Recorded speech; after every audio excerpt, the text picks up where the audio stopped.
The Tear Thief by Carol Ann Duffy and Nicoletta Cecily.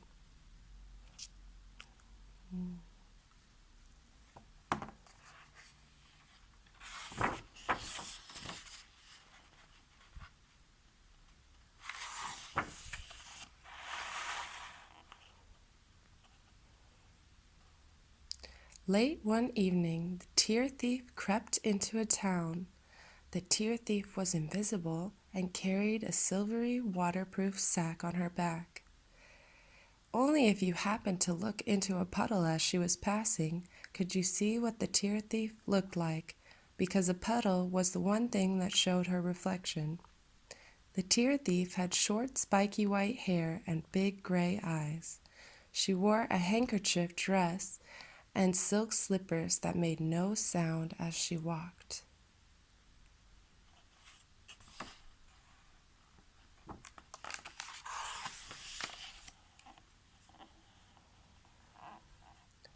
The Tear Thief came to a quiet road with a neat row of houses and flew into a tall tree, there for a good look and a listen.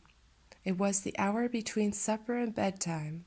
All the curtained windows were flushed with light and enticing smells of soup and stew and pasta and onions, the Tear Thief's favorite, and rhubarb crumble were drifting up and away into the deepening dusk.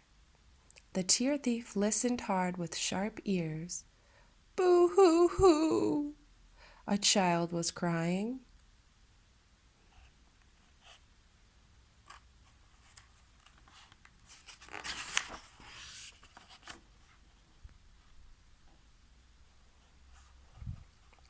The Tear Thief jumped lightly from the top of the tree onto the roof of the first house. She crept along the rooftops, silent as smoke, listening, until she heard the crying again. "Boo-hoo-hoo!" Ha! The crying was coming from number 17. Quick as a blink, the Tear Thief slid down the chimney into the attic and pressed her ear to a floorboard. "Boo! Boo-hoo! Boo-hoo-hoo!" Down the stairs, sly as steam, sneaked the Tear Thief onto the landing and into the bathroom. A boy was sitting in the bath, crying his eyes out. His mother was kneeling by the side of the bathtub, holding a pink bottle of strawberry shampoo.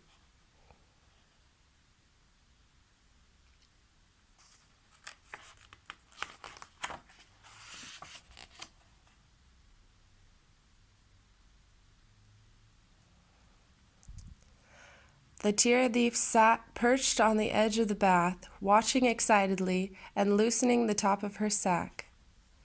"I don't want to be shampooed," wailed the boy in the bubbles. "Stop this silly crying," said the boy's mother, "or the Tear Thief will hear you." The boy stopped crying and stared at his mother. A single plump tear dangled from the end of his nose like a pearl. The Tear Thief pounced.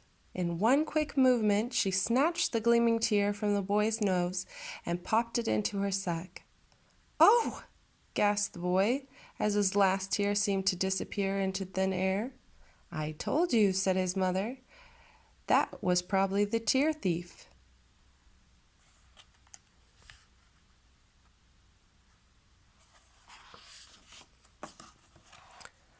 The boy and his mother started to laugh, but by now the Tear Thief had flown across the hall, out through the front door, and had shimmied halfway up a lamppost.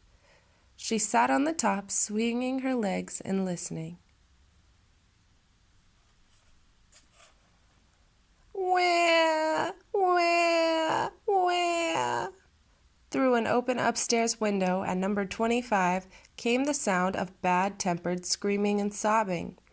The Tear Thief slipped down the lamppost and slithered up a drain pipe to get to the window. Her wide gray eyes stared in at a child's bedroom.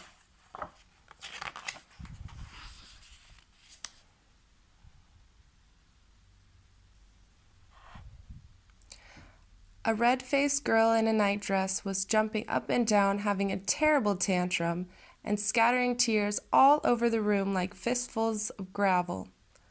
"I want chocolate! I want chocolate!" bawled the girl. The tear thief hopped into the room and began to steal the girl's tears. 5, 10, 15, 20, 25, 30. Into the silvery sack they went. 40, 50, 60, 70. The more tears the tear thief collected, the more tired the girl became, until eventually she sat down on the floor with her back against the wall and fell fast asleep. The tear thief slipped out through the window.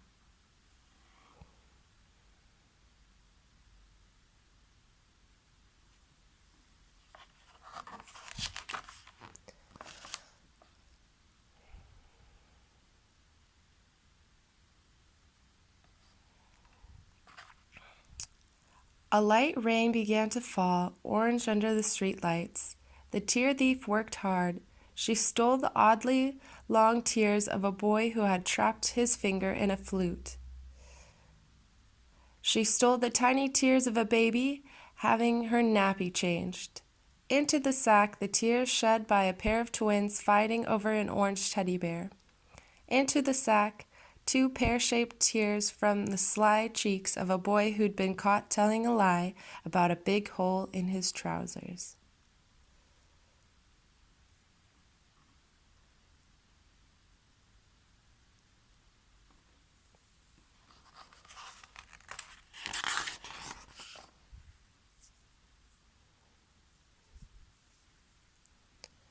The tears were jewels inside the darkness of the sack, clinking and chinking and winking.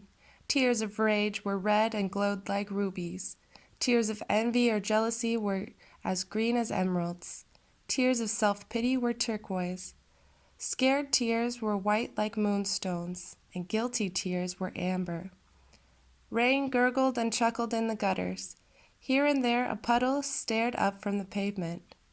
The tear thief listened, peeped, crept, climbed, pinched, nicked, filched, and purloined until her sack was brimming with tears. She set off down the road as the last of the rain stopped falling. A girl was standing alone under a lamppost on the corner.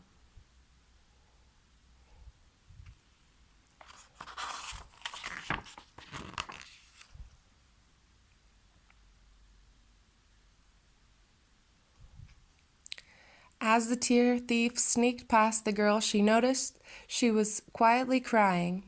The tear thief stopped. There was always room in the sack for a few more tears. She looked carefully at the girl's tears. They were very special. They were tears of real sadness. The tear thief could tell that just one of those tears was worth 100 cried-over spilt milk or 1,000 crocodile tears. She reached out her pale hand to pluck one from the girl's cheek. Just then the girl wiped her eyes with her sleeve and looked sadly into a puddle. The tear thief's mischievous face stared up at her. "Eek!" squeaked the girl, and turned round to look behind herself.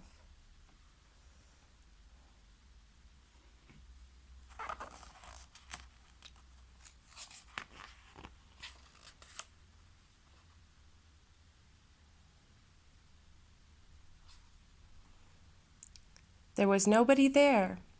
The girl looked at the puddle again.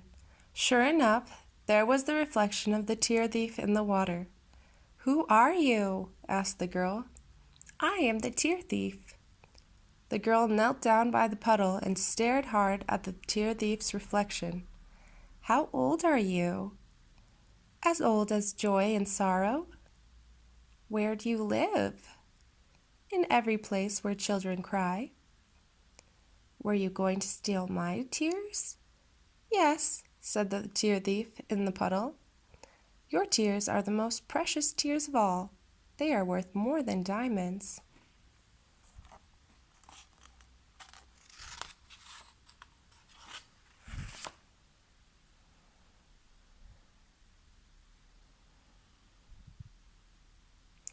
The girl stood up again, her face still wet with tears, like the leaves of the tree were with the rain. She gently wiped off one of her own tears with her fingertip and stared at it. She could see the reflection of the tear thief there as well. "But why are my tears so precious?" asked the girl. "I will tell you everything," said the tear thief, "if you give me your tears. Just close your eyes and listen."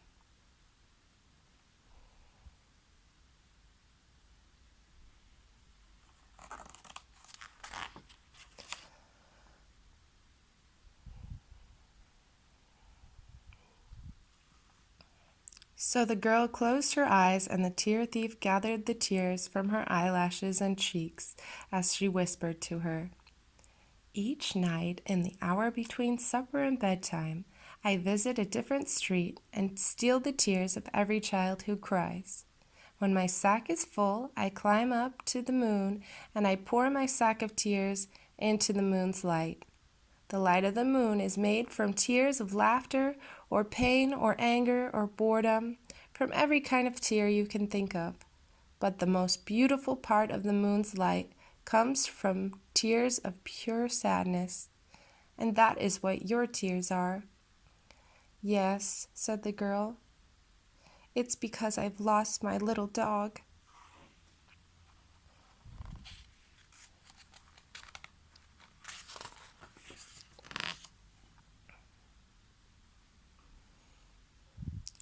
She opened her eyes as she said this and looked again in the puddle, but there was nobody there.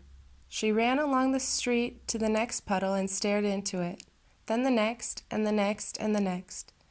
But they were just ordinary puddles with nothing special in them at all.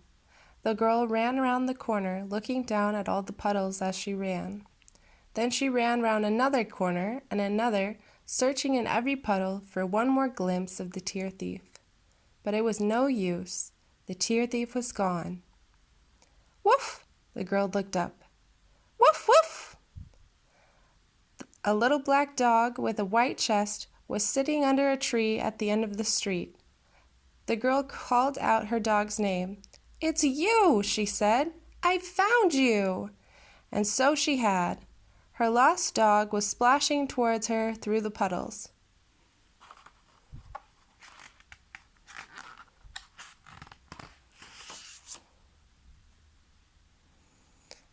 The girl was safely tucked up in bed, and the dog was safely curled up in his basket.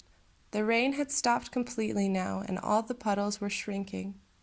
The night was calm and quiet. The girl always left her curtains open so that she could see the star she was born under if she opened her eyes. She opened them now. Outside her window, a full moon rose, huge and luminous. "Oh!" gasped the girl.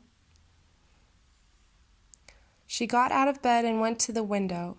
It was the most beautiful moon she had ever seen in her whole young life. Light poured from it in a million different moonbeams. The girl saw the light of the moon in her garden, turning the leaves on the trees to silver. Beyond that, she saw the light of the moon on the rooftops of all the houses, like honey. A midnight cat walked along a wall, and the light of the moon made its eyes burn gold. The whole town moon-bathed as it slept. The river lay on its back and gazed up at the moon, dazzled and lovesick. The girl looked up. For one brief magical moment, she could see the tear thief again, pouring and pouring her sack of tears into the light of the moon. It was so bright that tears came to her eyes as she looked. Her dog snuffled in his blanket. In the house next door, on the other side of the wall, the newborn baby started to cry.